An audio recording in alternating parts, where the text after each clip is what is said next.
Hello, నేను మిస్సేశ్వరం.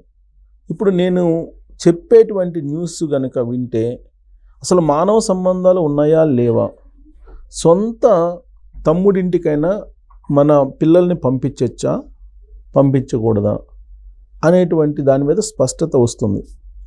అలా అని చెప్పి అందరూ అలానే ఉంటారు అని చెప్పి కూడా అనుకోలేం. ఏంటంటే తిరుపతిలో ఒక డిప్యూటీ తహసీల్దార్ ఉన్నారు. అతని వయసు 50 సంవత్సరాలు. అతను అక్కడ తహసీల్దార్గా ఉన్నారు, డిప్యూటీ తహసీల్దార్గా బాగున్నారు, సవ్యంగా కాపురం ఉంది, కాపురం చేసుకున్నారు, పిల్లలు కూడా ఉన్నారు. వాళ్ళ బంధువులు హైదరాబాద్లో ఉన్నారు. వాళ్ళ వదిన వాళ్ళు అంటే ఆయన భార్యకి సొంత అక్క హైదరాబాద్లో ఉన్నారు.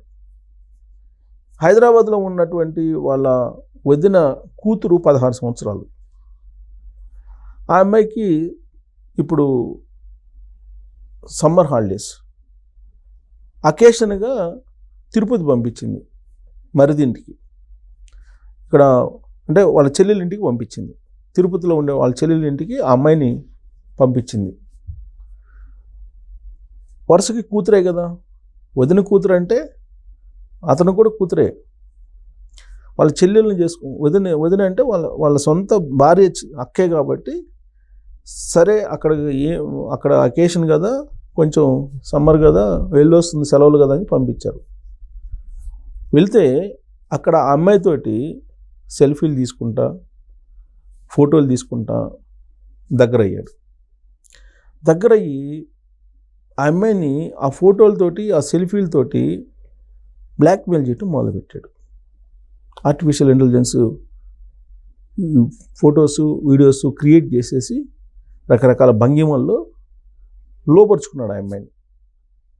లోపరుచుకొని ఆ అమ్మాయిని అత్యాచారం చేశాడు. అమ్మాయిని అత్యాచారం చేస్తే అమ్మాయి హైదరాబాద్ వచ్చేసింది. హైదరాబాద్లో వాళ్ళ అమ్మకి చెప్తే వాళ్ళ అమ్మ ఇక్కడ పోలీస్ స్టేషన్లో కేసు పెడితే 0 ఎఫ్ఐఆర్ చేసి దాన్ని తిరుపతికి పంపించారు.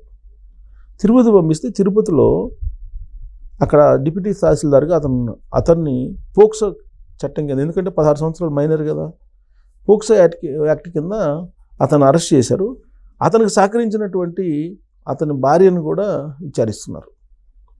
సో ఇప్పుడు ఈ ఇన్సిడెంట్ విన్న తర్వాత మీకేమనిపిస్తుంది? సొంత చెల్లెలింటికి పంపించకూడదు పిల్లల్ని, సొంత అక్కింటికి పంపించకూడదు, సొంత తమ్ముడింటికి పంపించకూడదు, పంపిస్తే ఏమవుతుందో అనేటువంటి ఒక రకమైనటువంటి భయానకమైన అభిప్రాయం కలుగుతుంది కదా. సో ఇలాంటివి కూడా సమాజంలో జరుగుతున్నాయంటే ఈ సమాజం తప్ప, లేదంటే అలాంటి మనుషులు తప్ప, ఎవరు తప్పు?